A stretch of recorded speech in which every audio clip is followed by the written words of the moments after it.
Okay, so I am pleased to introduce the moderator for our second panel, Innovations in Oversight, Cities' Proactive Approaches to Fighting Corruption. Jack Callahan will be moderating this panel. Jack is a partner at Cohn Resnick LLP, where he heads the construction industry practice. Jack has worked extensively with public agencies and major construction owners on fiscal and integrity monitoring programs, and was a lead partner on the monitoring and investigative work performed at Ground Zero and at the New World Trade Center Transportation Hub. Jack began his career with a national accounting firm and founded his own firm in 1996 before moving to Cohn Resnick. And he's an integrity oversight guy, so he's going to lead us through this discussion. Jack? Thank you. Thank you, Jennifer, and thank you all for having me here and be part of this. As I said, Philip had asked the question, what's the CPA, and how to get involved in this, and it was the tragic events of 9/11, and brought our forensic accounting experience to bear, and spent those 5 months and 15 years later still involved in this industry. And we think the complements of what we do as accountants and what we do in our role of advising and being a trusted advisor to construction contractors, to tell them to do things the right way, and embracing this entire integrity and oversight role is critical in that element. So we're very proud of the work that we do and very proud to have the opportunity to get in front of everyone here and be part of this panel. So our panelists today, we're going to start off, our first panelist will be Alistair Maclean. Alistair is from Melbourne, Australia, and he is the Chief Executive Officer of the Independent Broad-Based Anti-Corruption Commission. Alistair is responsible for the administration and management of a newly established statutory body in the state of Victoria, tasked with identifying, investigating, and preventing serious corruption and misconduct across the public state sector. Prior to this position, he was General Manager of External Affairs for PanAust Limited, and Maclean has been part of the senior management of that team that built PanAust into a leading ASX 100 listed copper and gold producer in Southeast Asia. And with that, Alistair, we'll turn this on over to you to get started on your program. All right, thank you. You got it. Good morning. Thank you for inviting me here today. It's 1:30 a.m. in Melbourne at the moment, so you'll forgive us if it's a little bit corrupt conduct at its lowest ebb in any 24-hour cycle in Melbourne right now. But I'm sure it will come to the fore again in the morning. I'd like firstly to acknowledge the Centre for Advancement of Public Integrity for hosting and organising this conference and inviting us to attend. Secondly, to acknowledge my co-presenters Phil Eure and Denis Gallant. And thirdly, to thank our facilitator, Jack Callahan, for his kind introduction. For those of you who don't know or aren't familiar with Australia, in land mass it's about the same size as the continental United States, but with a population of less than 25 million. Based largely in coastal cities across Australia. The larger cities are also the capitals of 6 states that make up the Australian Federation, together with a further 2 territories, including Canberra, the national capital. Melbourne is a city of some 4.6 million people and the capital of the southeastern state of Victoria. It is Australia's fastest growing city, driven by high rates of immigration, fertility and life expectancy. It's also highly diverse, with 40% of Melbourne's population born overseas, foreign born, compared, for example, to 29% in New York City. The population is expected to grow to around 8.5 million by 2050. Australia, a little bit different to the US in many respects, but our major public services and programs in education, in health, law and order and public infrastructure are concentrated at the state rather than a federal or local level.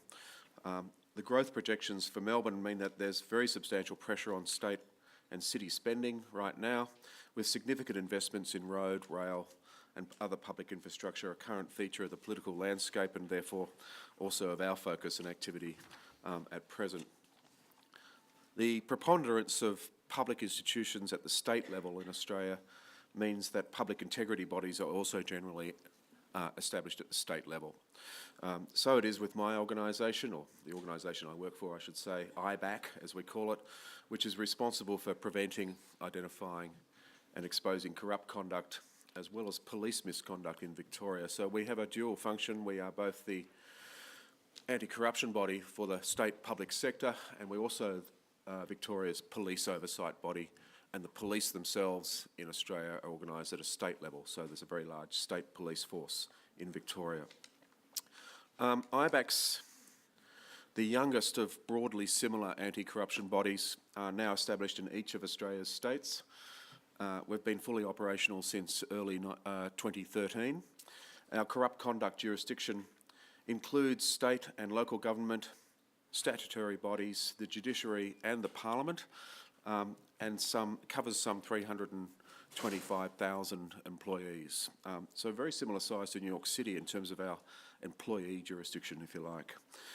Our police misconduct jurisdiction covers some 14,000 uniformed and 3,000 civilian employees of Victoria Police. That gives you a sense of our jurisdiction, a quick graphic there. When we were first established, there was widespread cynicism about how effective we would be as Victoria's first anti-corruption body, and that was largely to the restrictive nature of our investigative powers in addressing public sector corrupt conduct. Firstly, the definition of corrupt conduct in our Act was quite narrow and in essence was restricted to prescribed criminal offences without the offence of misconduct in public office. Secondly, the threshold for us to be able to commence an investigation was that the conduct in question had to be serious corrupt conduct, and with no legislated definition of what serious meant. And there was also a requirement that we had to be reasonably satisfied, rather than reasonably suspect, that an offence had been committed before an investigation could commence. In fact, the definition, or the threshold in our statute at that time was that we had to be reasonably satisfied that corrupt conduct is occurring. So it had to be both present and there had to be a very high threshold for us to be able to commence an investigation. Moreover, unlike our counterpart police oversight and anti-corruption bodies in other Australian jurisdictions, IBAC lacks basic police powers of arrest, search and seizure, questioning or interviewing without summons, and has little or no standing in arraignment processes. So whilst the government of the day could point to our broadly significant powers, coercive powers, of examination upon summons, confidentiality notices that we can issue, telecommunications intercepts under warrant, other forms of surveillance and the like, the specific restrictions in our Act initially constrained us very considerably. In our first year of operations, therefore, we collated a number of practical examples of the limitations of our legislation, and we published a public blueprint for desired changes to the thresholds for investigating suspected corrupt conduct. We also called for public sector body heads, in other words, the CEOs or secretaries of departments, etc., to be required to report suspected corrupt conduct to us. Up until that time, they didn't have to. It was entirely discretionary on their part. And in the meantime, we pressed ahead with some significant early investigations and held extensive public hearings into 4 matters involving significant procurement and other fraud in the Victorian Departments of Public Transport and Education, as well as the systemic excessive use of force by police in a major regional centre in Victoria. And these attracted significant media and other attention. And there's a quick description of some of the investigations early in our life. Ironically, we were assisted by the combination of low expectations about what we would be able to do, as well as the often expressed opinion within senior levels of the public sector in Victoria that there was no corruption in Victoria. And our early successes broke this complacency and led to genuine public interest and support for tackling corrupt conduct within our public sector. As a result, our Act was amended by the Victorian Parliament last year so that our investigative threshold for commencing an investigation is now reasonable suspicion rather than reasonable satisfaction. The definition of corrupt conduct now includes misconduct in public office, which in Australian common law terms is a very broad offence. And public sector body heads are now required to report suspected corrupt conduct to us. And that's been an enormous gain for the organisation just since July last year.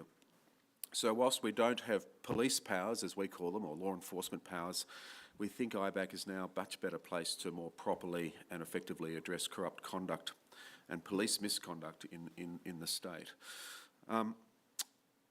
Just now I'd like to turn to what we think is an effective combination of functions and resources for a body such as IBAC to properly address corrupt conduct in a city such as Melbourne. Some of these we have these functions, others we don't, or at least not sufficiently, and I can speak to some of that a little bit later today in the next session.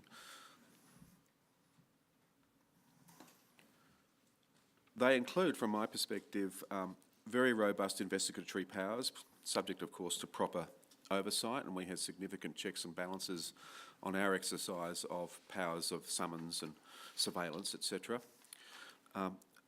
A very good intelligence capacity. It's absolutely vital to the success of our work, and data analytics is, like any other agency, is a very major challenge for the organisation at the moment.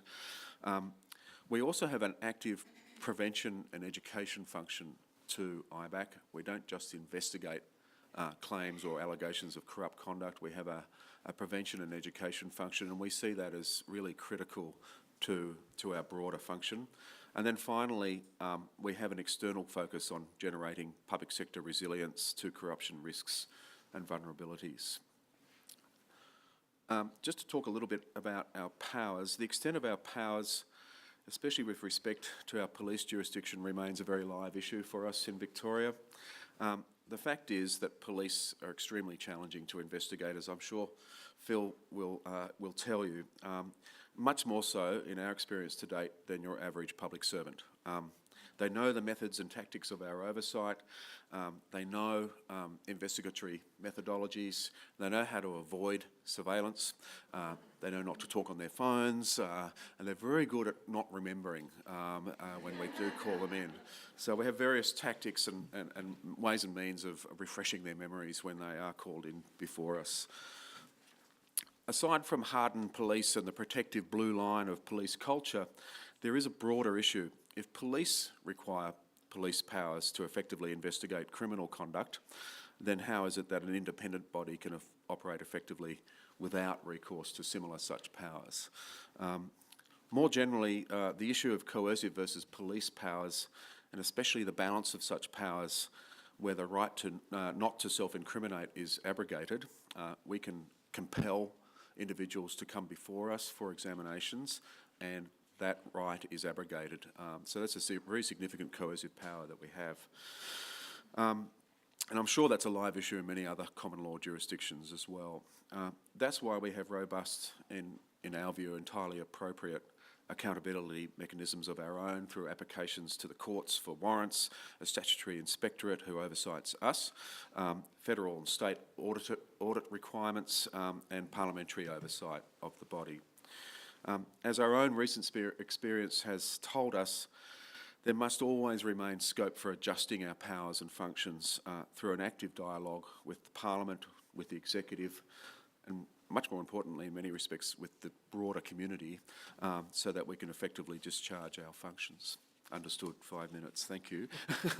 The role of intelligence is another critical factor for the organisation. It plays a vital role in our investigatory and our preventive function. It's not enough for an anti-corruption agency to simply rely on complaints and notifications of suspected corrupt conduct to drive our investigations and drive our effectiveness as an agency. We've invested very heavily in our tactical and operational intelligence tools and resources, and we also have a very proactive, broader strategic intelligence and research capacity that goes to what is termed here pattern and practice, systemic issues across the public sector, and that goes to data analytics, of course, as well. Whilst our tactical intelligence goes mostly to supporting our investigations, it also helps drive our prevention function. The manner in which public officers at Vehicle Licensing Authority have leaked data to organised crime figures, for example, has informed our messages to regulatory agencies about the risks of misuse of information and unauthorised access to data. That's a very significant issue, and I'm sure it is in many other jurisdictions as well. Our strategic intelligence, for example, thematic assessments of particular sectors such as health services or corrections, which has been, I understand, a real focus here for DOI in the last couple of years. That's informed relevant public sector agencies about specific corruption risks and vulnerabilities. Similarly, we're now investing in a proactive target development capacity where we can pick up on trends, issues to identify specific instances of possible corrupt conduct or police misconduct. And one example is where we've undertaken a strategic intelligence assessment of police officers with multiple complaint histories. At what level, what type of complaints, what precinct they're from, does that identify systemic issues across elements of the police force, and what are those issues and how then are we well placed to address them? And then it's also thrown up individuals that we've then commenced investigations into. The links generated by a good intelligence capacity go to what I call a virtuous cycle within IBAC, where our complaints data, our investigations, our tactical and our strategic intelligence, as well as our public engagement and prevention functions, they all feed off each other and inform each other. Public hearings, very briefly, before I run out of time.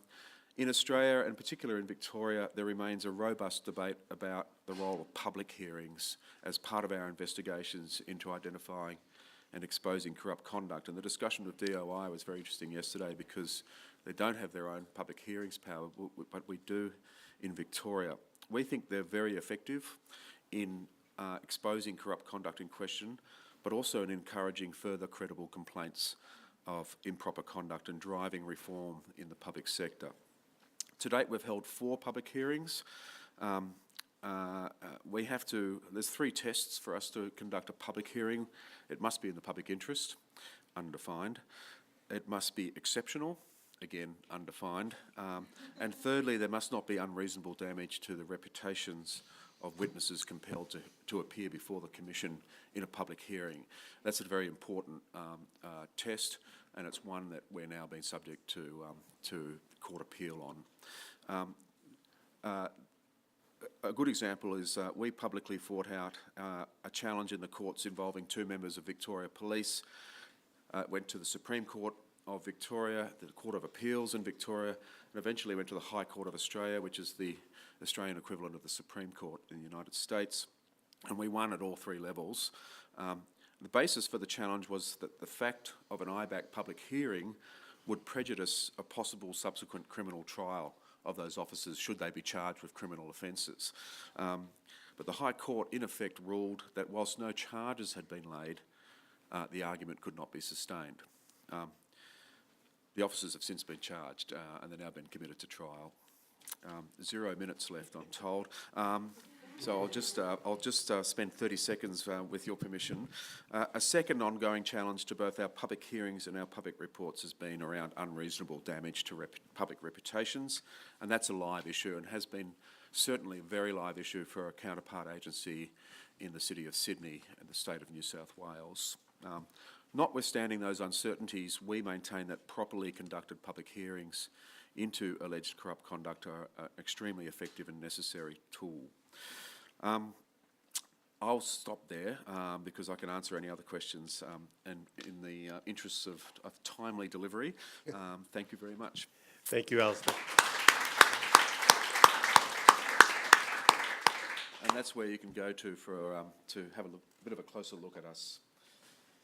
And I'll do the next introduction while Philip gets set up with his PowerPoint presentation. Our next presenter is Philip Eure. Philip has the distinction of being the first Inspector General for the New York City Police Department.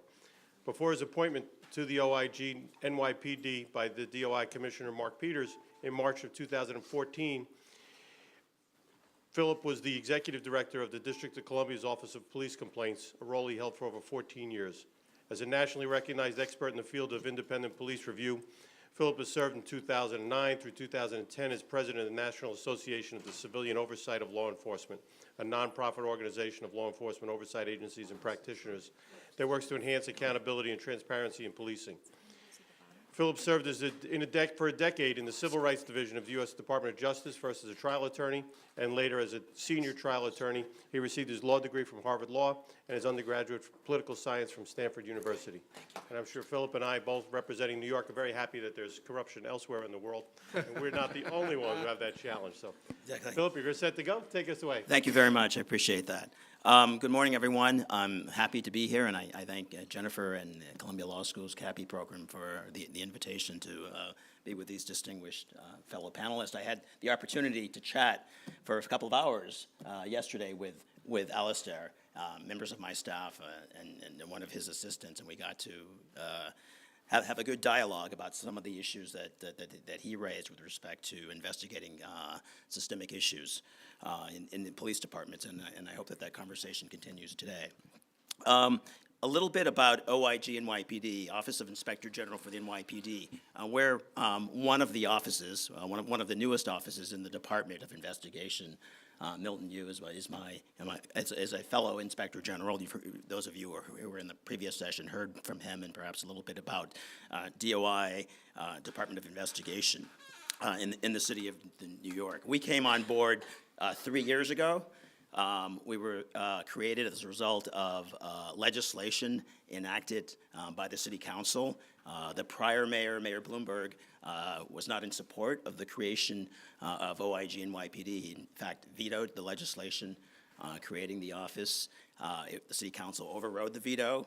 The new mayor, de Blasio, was elected in November of 2013, was sworn in January of 2014, and I was hired as the first Inspector General within a few months of that time.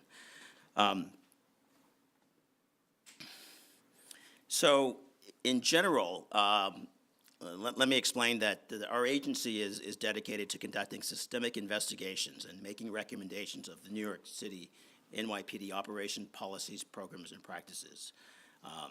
And then a little bit about NYPD. Alistair talked a little bit about the police departments in the state of Victoria, in Australia. The New York City Police Department has 35,000 uniformed members, 15,000 civilian members. That makes it the largest police department in the United States. And other large police departments in the United States include the Los Angeles Sheriff's Department in California, the Los Angeles Police Department, also in Los Angeles, Chicago Police Department as well. A little quick background for those of you who are from outside the United States, so that you can understand a little bit about the context where we situate ourselves within the police oversight world within the United States. You should know, first of all, there are about 17,000 law enforcement agencies in the United States. That's a lot, but a lot of them include 2 or 3 person sheriff's departments in rural America. And so when I say 17,000, that's a little bit deceptive. That said, there are 200 police oversight agencies in the country, so there's a big gap. The point being that most of the large cities in the United States have some type of external independent review of the police. And smaller agencies do not have external review mechanisms in place necessarily. It's not necessarily cost effective, but most large cities over a population of 100,000 have some type of independent police oversight.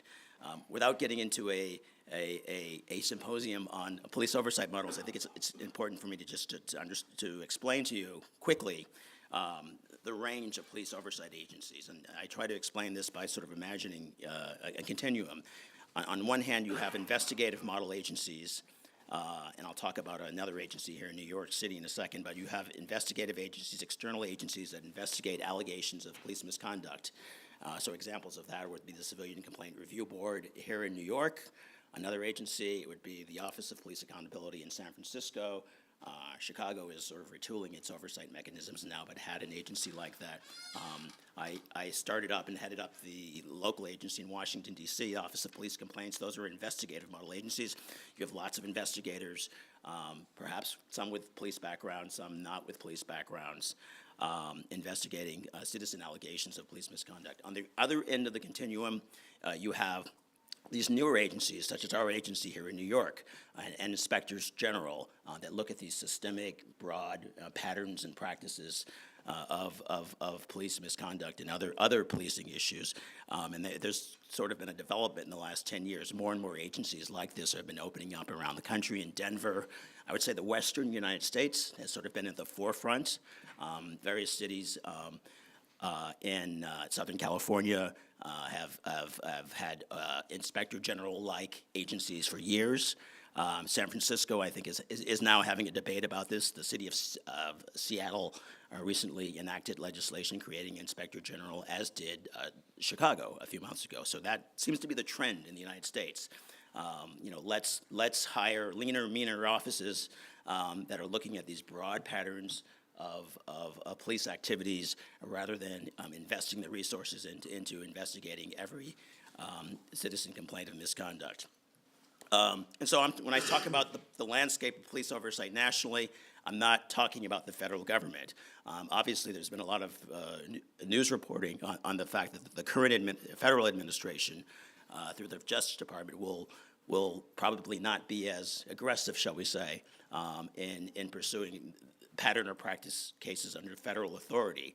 That creates a lot of opportunities for police oversight to develop at the state and municipal level, and so it remains to be seen how that will play out around the country, though.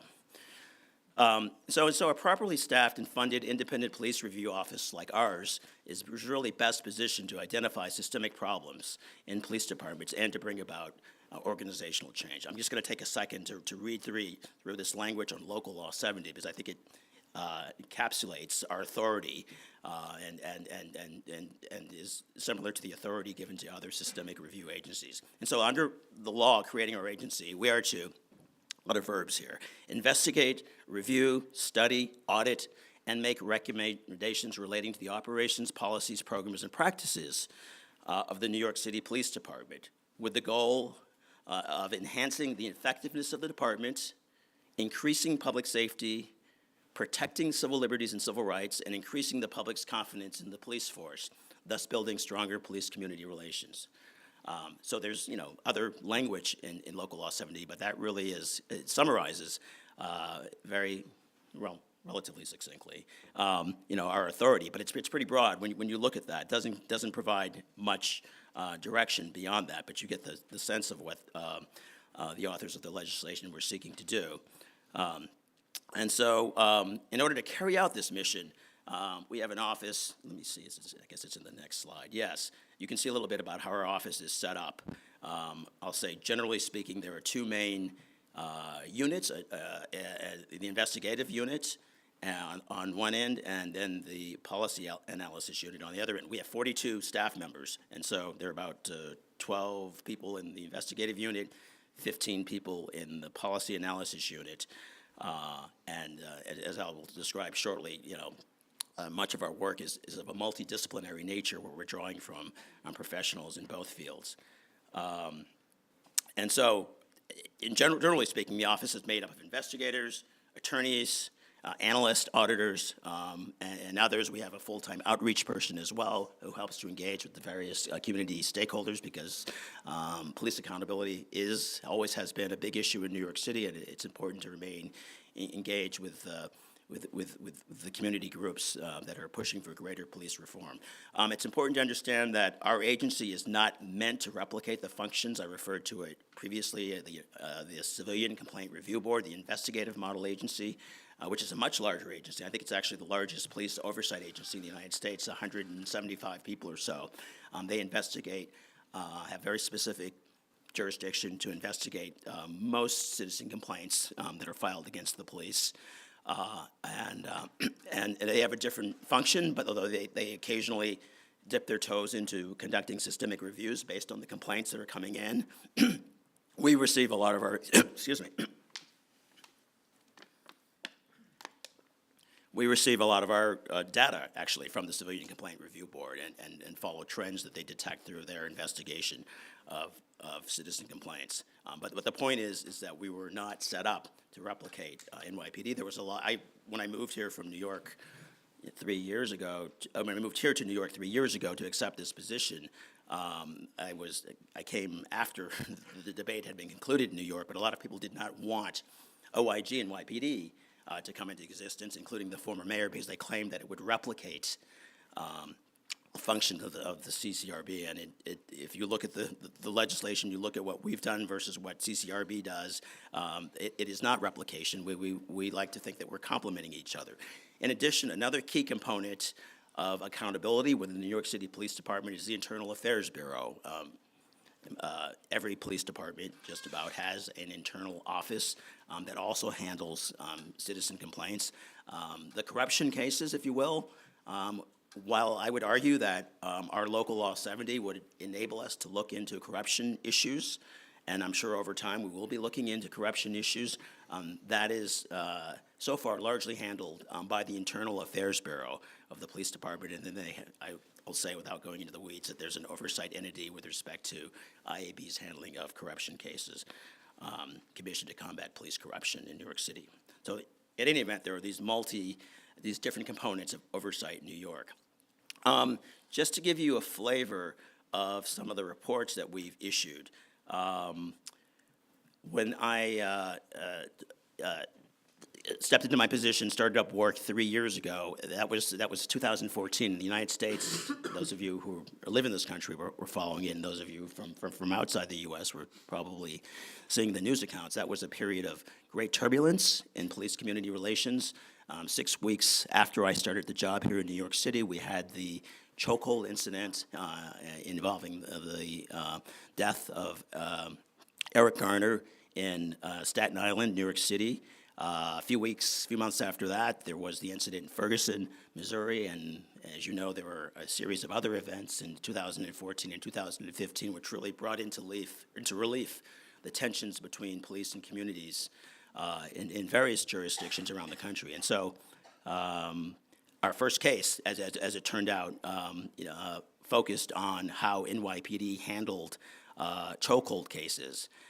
We looked at how the Civilian Complaint Review Board investigated those cases, and again, without going into all the weeds, suffice it to say that there's a process in New York where a citizen can file a complaint with the CCRB, but ultimately it's the NYPD that imposes the discipline and that is involved in the disciplinary process after the CCRB completes its investigation. So anyway, we looked at those cases. We looked at a number of cases where the CCRB had substantiated them and the police commissioner did not, and brought that to the public's attention. It was our first report, and it got quite a lot of attention in the press here in New York City and around the country. The New York Times editorialized that they hoped that we would keep issuing reports to hold NYPD accountable.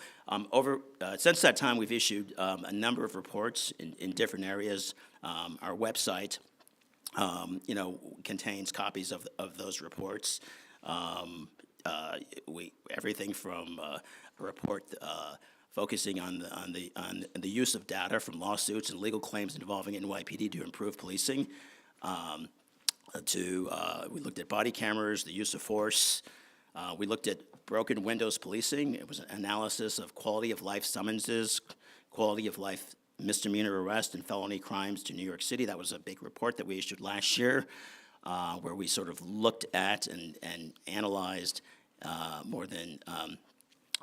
analyzed a great body of data over a 5-year period, looking to determine whether or not there was a correlation between the enforcement of quality of life offenses. These are low-level offenses, jumping the turnstile, public urination, riding your bicycle on the sidewalk, and this has been a big part of NYPD's policing strategy since the 90s. And we looked just for a 5-year period to see whether there was a correlation between the enforcement of those types of offenses and the reduction in felony crimes, and found there was little correlation. So that was somewhat of a significant report, got a lot of attention, a lot of criticism of our office. But we very much stand by the high level, the quality work that went into that report.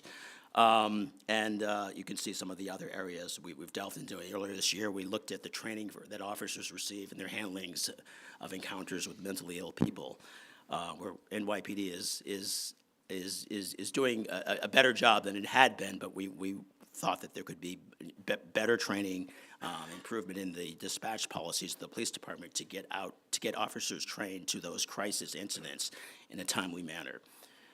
How much time do I have?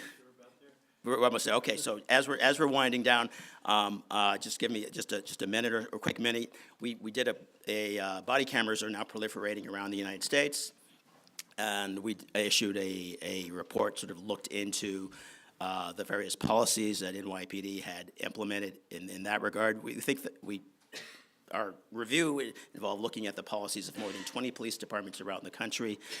We think this is, a really powerful report. We were happy to see that the department did end up implementing many of those recommendations. You can, as I say, learn more about these reports on our website. The one thing that I left out is that in terms of the power that we have, through DOI, we have subpoena power, the authority to issue subpoenas to compel the production of documents and witnesses to talk to us. In terms of the actual power to implement our recommendations, they are recommendations at the end of the day, meaning that we issue a report under the law, the police department gets 90 days to respond, and we hold the NYPD accountable and through our public reports. We don't have commissions or inquiries, but we issue public reports where we detail in exacting detail whether or not the police department has implemented its recommendations or partially implemented them, and we come back at it in other annual reports and interim reports, and that's really where we get the teeth with respect to our power. So that said, I'm sure there'll be some questions and discussions with some of you all later, but wanted to give you a little bit of flavor for how systemic police review is working in New York City. Thank you. Philip, thank you very much, and I'm sure, as you know, every one of us carries around our own body cam, and you get reminded again last night on just how, while there's a fire going on, somebody had time to take the cameras and take the pictures. So it's a constant challenge of putting all that data together. Our next speaker is Denis Gallant. Denis also has the distinction of being the first Inspector General for Montreal. He was appointed in 2004. Prior to this appointment, Denis was, as Montreal's Inspector General, he was the Deputy Chief Counsel of the Commission of Inquiry into the awarding and management of government contracts in the construction industry. Denis served as the Crown Prosecutor for many years, specializing in criminal prosecution of narcotics-related offenses and organized crime. In 2007, he joined the Public Prosecution Service of Canada, where he served as federal prosecutor and as a team leader. Began his career as a lawyer at Montreal's Legal Aid, where he practiced for more than 9 years, mostly in criminal law. He holds a law degree at the University of Sherbrooke and a master's degree in law from the University of Quebec in Montreal. He has been a member of the Quebec Bar Association since 1990. Denis. Well, thank you. First of all, thank you, everybody. Thank you, Jennifer and CAPI, to invite us to this amazing global city in order to exchange, to have the experience of a wide variety of good presenters. I'll be the guy with the funny accent that will entertain you for 15 minutes before lunchtime, okay? So I'll do like my colleague in Australia. Canada will like the friendly neighbor of the north, okay? So Canada is a federation too. Canada has the federal government, which is officially bilingual, French and English, okay? We have 10 provinces, which are, they have different jurisdiction, and we have, I don't understand. Oh, speak in the mic. Okay, I'm sorry. Okay. So, we have the cities. Okay. Canada is in territory. It's quite big. It's the second largest country in the world after Russia. But the thing is, we're not 300 million. We're 30 million, a little bit more than Australia. So because we live more or less near the border, okay, major cities are near the border. Montreal is in French Canada, in the province of Quebec. So it's an officially French city in Canada. And like I said before, we live near the border because only if you like polar bear, you want to live up north, but believe me, you better in the south, okay? You better in the south. So to start my presentation, and I was talking about the friendly neighbor of the north, okay, usually Canadian, okay, they're so good, they're so fine, and I like, okay, it's not the truth. It's not the reality, okay? Especially in Quebec, we had that big scandal, in major contract. We had, and the provincial government was forced under the media and the pressure of the population to have a large-scale public inquiry that was over 4 years, okay? And I've been part of this as an attorney, on this public inquiry. And this public inquiry, we stayed only for the city of Montreal. We had public hearing for about 7 months. And what we discovered in Montreal, that most public contracts were giving in exchange of kickbacks. And we found this city was very corrupted and toned by the top, okay? So if you wanted to have in the construction a big infrastructure contract, you had to pay kickbacks, okay? And most of it, you have to pay 3% to the mob, and about the same thing to the mayor political party. So when we were doing the inquiry, and it was funny because we were making history every day. It was the best show in town, okay? People were missing work to watch the commission. And sometimes what we did at the commission had big repercussion, okay? We had the mayor at the time who resigned. Then after that, we had the interim mayor, because in Quebec we have municipal election are every 4 years at a specific time in November. Every 4 years. So we had, since the mayor resigned, we have an interim mayor. Okay, we said, I'm the white knight and I will remove the stain on our city. And the problem is with him, he got arrested. And since then, he has been convicted. So you have, in 2013, the municipal election, you had a mayor who made a promise in the municipal election campaign. We're going to have an inspector general. That's a promise. If I'm elected, within 100 days, I will have Montreal first inspector general. And guess what? He was elected. He was elected, and he named the first inspector general, and after that we created the OIG. Okay, but what I've learned, okay, there's no politician, and I think in every jurisdiction there's no politician who wakes up a morning and says, "Oh, would be a good idea to have an inspector general." That's not true. Okay. To have an inspector general to oversee you, okay, usually it's because you don't have the choice. And it's a good political tool, okay? So, but the thing is, the inspector general, I think it was well done, okay? Because at the time we look what they did here, south of the border, okay? And to see what would be a good OIG. A good OIG is independent. So the IG of Montreal is not named by the mayor, but by city council. It has to have a vote of 2/3 of the city council to appoint the inspector general. The inspector general of Montreal has got a 5-year non-renewable term, okay? And you need, if you want to dismiss the inspector general, it's only for cause, and you need another vote of 2/3 of the city council. What give us our independence? It's our budget. Our budget, because we're created by statute, our budget is in the statute. It's 1% of the city global budget. So Montreal, it's about 6 billion overall the budget. So we have a 6 million budget. So I can have about 30 people to work in my office. What we oversee, we are in the contract and procurement business, okay?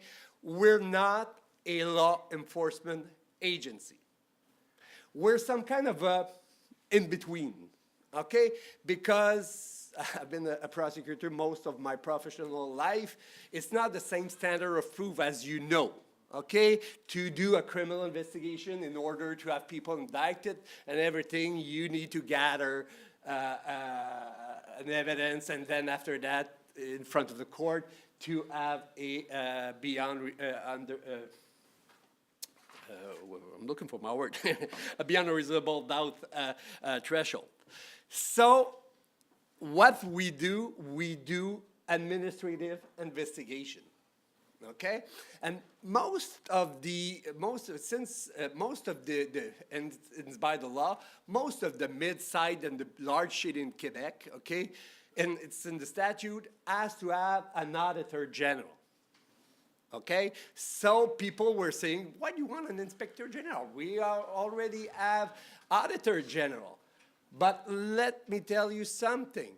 We're complementary, okay? Because after they do their oversight, usually they give us tips and we start investigations, okay?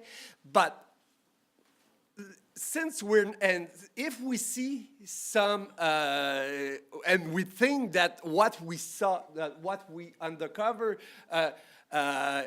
will necessitate a criminal investigation, there's a provincial law enforcement agency who goes in criminal investigation of corruption, of government official corruption and things like that. Usually we send our files to this law enforcement agency in order that they can start a criminal investigation and maybe one day to have people indicted for that. What is our, our plus value? Means that we don't have the same standard of proof. What we do when we issue report after investigation, I'm a lawyer myself, so I take the standard of proof of balance of probabilities. So like Commissioner Peter was saying this morning, facts overwhelming, saying we investigate. If we have enough facts, we'll issue report. And the report, usually, we address ourselves to City Council, okay? So we have a difference. We look like Detroit. The OIG of Detroit, it's about the same thing, okay? If you look the statute of Montreal, the statute in the city charter of Detroit, it's about the same thing. But we have something more, okay? We can go over and we're allowed to cancel contract, okay? So instead of going in front of a court, in front of a judge, if the IG considers that all the relevant facts give rise to a contract cancellation, we have this power. Okay. We were created on February 24, 2014, so about the same time as your office, if I remember. Okay, and what we do, like I said before, we do investigation of an administrative nature. We don't conduct criminal investigation. We let that to other bodies. And what we do, we oversee contracting processes and the carrying out of contract by the city or by a legal person. What we say legal person, it's a city agency, okay? We have the power to recommend to the council any measure aimed at preventing a breach of integrity in the making of contract by the city or by a city agency.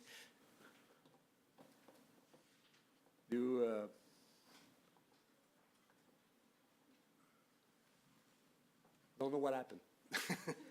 I'll be live, okay? So what we do, okay, so like I said before, so we have powers to recommend, okay? And we have powers, okay? Since we don't do any criminal investigation, okay, we have power to compel persons, city employees, but even we have the power to compel every vendors or contractors that are in a contractual relation with the city or a city agency. So we have the power to do some inspection. We have the power to go into computers and things like that. Okay, since we're not doing criminal investigation, we don't need any search warrant. Okay, before a judge. Okay, so we have to stay in our field. The legislator gave us, like I told you before, a powerful tool, okay, which is the power to annul contract or annul a call for tenders. If we are in two situations.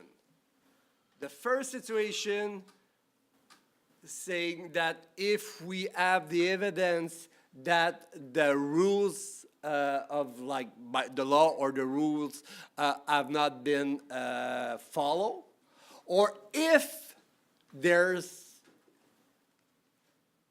that's it. Thank you. Those of you who can't see. It's gonna be easier for me. Dennis lost his presentation in front of Yeah, us. that's You can all it. see it, but he lost control of it here, so. Yeah, thank you okay, for that. okay. I didn't know that. Eh? Okay, so like our power to cancel, resign, or suspend, two conditions must be met, and that's mandatory by the law, okay?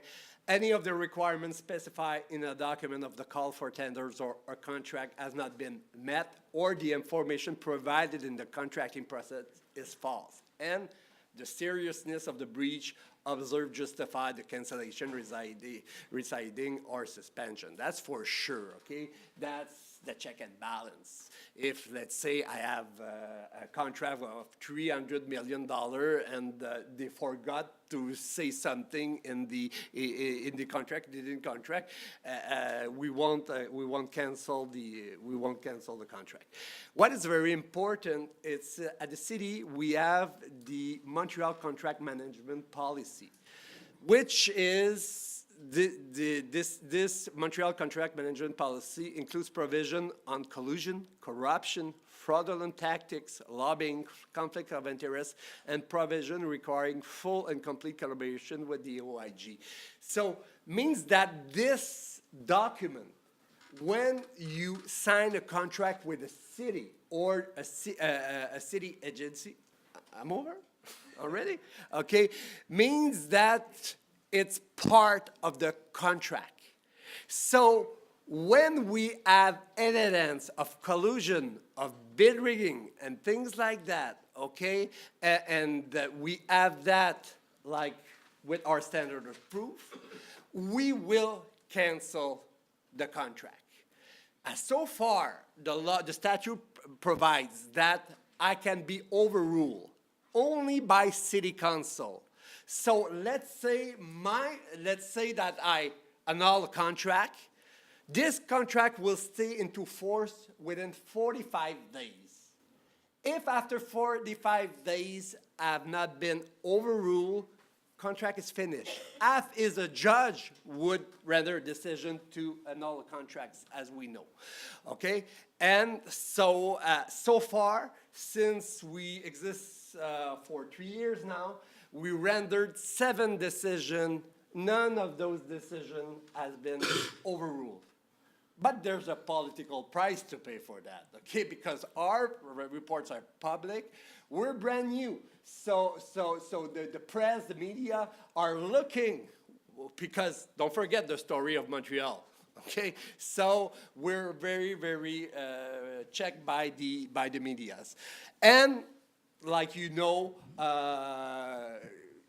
it didn't happen yet too. The city council can overrule us, but it's always the common law courts who can, and there can be a review, judicial review of our decision, but it didn't happen. So, thank you very much, and Thank you. I'll be glad to answer your questions. Apologize for the technical problems. Very good, thank you. All right, do we have any questions from the field? Yes, and if you would, speak into that microphone that's on your desk so that we can get your questions recorded. Thank you. There's a button that has to be pushed. Very good. Thank you. Denis, I was just wondering, what kinds of contracts? Because I could imagine, like in Miami, if I recommended that one of the contracts was canceled and it was a decent-sized contract, oh my God, the administration would go out of their mind, right? Because they've bid it, they're in the middle of the work. It would have had to be something really bad to recommend that they cancel the contract. So can you give us some examples of the types of things? We choose and pick, okay? Like I told you before, we won't cancel. Sometimes it happened. We had stuff, to cancel, but we don't, okay? We're gonna make a report of recommendation and to say to the administration, do whatever you think is right in front of our recommendation. And we do that often, okay? But when we are usually it's the file that we send to the police after, okay? So if we have a very strong case evidence of collusion, and in Montreal we have snow, eh? We have a lot of snow during the winter, and it's very, very, very, very lucrative to. So we had a 1-year investigation, and that was about, for all the island of Montreal, almost 20 contractors that were doing snow removal. And what we investigated, and our conclusion that the city was separate. They were not bidding in some part of the city, and price were high and everything. So what I did, since my decision is only effective 45 days after, I was ready to issue my report, my decision report in January, February. You don't do that in the winter. You don't do that at all because you can have a snowstorm in April, okay? So I issued my report at the end of March in order to be effective in April. And not only I render a decision, but we give up with our decision all the facts, and we have obliged by the law to do that, all the relevant facts. Like I'm telling you, there's a standard of proof. And after that, we gave a lot of recommendation to avoid the same story again, in order that the city will be equipped with good standards, or to go in the contract proceeding after that, but with our recommendation. And I'm telling you, all our recommendation in the snow removal industry and the giving of contract was adopted by the city. But I'm lucky, okay, because this administration implanted the Inspector General. So even though if they don't like our decision, they're stuck with us. Very good. Maybe after me in 10 years, there will be another story. Again, next question. Same with turn on the microphone and speak into it there in front of you. Thank you. This is also for Denis. I want to just follow up on what Mary said. I'm Amy Kurland. I'm the Inspector General we've met. in Philadelphia. Philadelphia. So I'm wondering if you have anything short of canceling a contract. We have situations in Philadelphia where the contractor does something wrong, but the department doesn't want to get rid of the contractor. So we do two things. We enter into a settlement agreement where they pay a fine for what they did wrong, and then we do a compliance agreement where going forward, they agree to put different compliance measures in place. Because we had a lot of trouble getting contractors debarred and getting departments to agree that they would not deal with that contractor. We're not there yet, but like you said, we have the debarment, we have the city blacklist, and since we're there, we've put a few on the city blacklist, so they're not allowed to have city contracts for the 5 next years, okay? That's in the management contracting policy, but there's a place in order, let's say, if we have problem to find contractor because everybody's got been let's say, in a field that there's not a lot of vendors of contractor. The management policy gives the discretion to the city to even though if they have been blacklisted, to have a city contract, but they can be under a strict condition. They don't pay a fine, but they can be on, maybe it will be monitoring or things like that. Alistair, any thoughts on how that's being handled as far as ongoing oversight and controls of contractors that may have violated some of the rules, but there's political reasons or financial reasons to allow them to continue on with the contract? I'm really struck by that model, actually. It's not something that's... Invite me in Australia, I will go. It's not something that's... I can't think of a model like it in the Australian jurisdictions. It's certainly not something that we can do.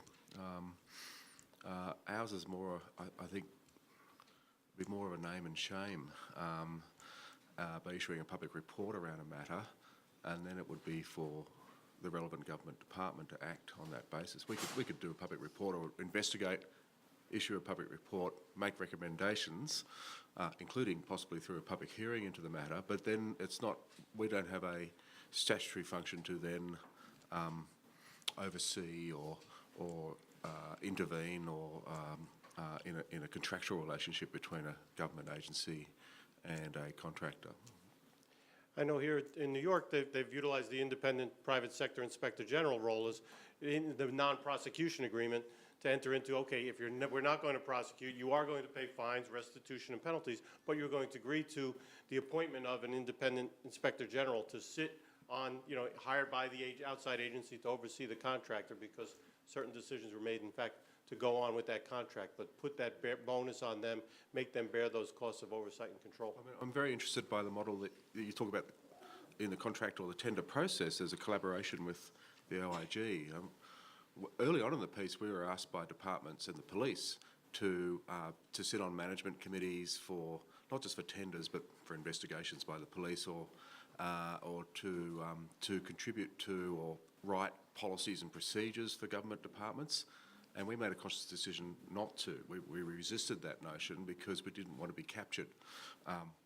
So that notion of capture sort of runs contrary to, from what I understand from your presentation, on a collaborative exercise with the OIG through a tender process.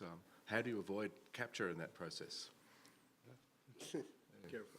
Philip, any thoughts on, from the New York side of things, for your role? Well, outside of the contracting context, I mean, we're very sensitive to the issues that Alistair is raising about the perceptions of being captured. And so when we are weighing in on policies, we look at the existing policy. We don't sit on committees of the NYPD. We're obviously doing investigations, having reviews of their documents, looking at practices around the United States that other police departments use. But we're very clear that, when we issue a report, recommending changes, for example, in the use of force policy, we wanted the NYPD to put a greater emphasis on de-escalation. We presented that report to them. And they could pick and choose what they wanted. We wanted them to pick everything, but we try to maintain that wall by not collaborate. In fact, when I discuss our work with NYPD, I avoid using the word collaborate. I think there's a natural tendency for some oversight entities to say that they work constructively or collaboratively, and we do have constructive relationships. We have differences of opinion as well, but I consciously avoid using the word collaborate. Jennifer, how are we doing? We're up against our time. Any other questions? Okay. I have a question. Certainly. So, I know, we're hiding behind the podium here. All around. So, how do you go about choosing the matters that you investigate? I imagine some of them kind of almost have to be investigated because of things that have happened and the uproar in the public and news media and so on. But in addition to that sort of thing, is there a more structured kind of looking at different aspects of the police department and things that you might want to look into, or how does that process go? Yeah, so generally speaking, when we started up the agency, I did a listening tour, if you will, and as I mentioned earlier, there are very vocal groups in New York City which have concerns about various aspects of policing in New York, use of force policies, how the police department handles encounters with mentally ill people.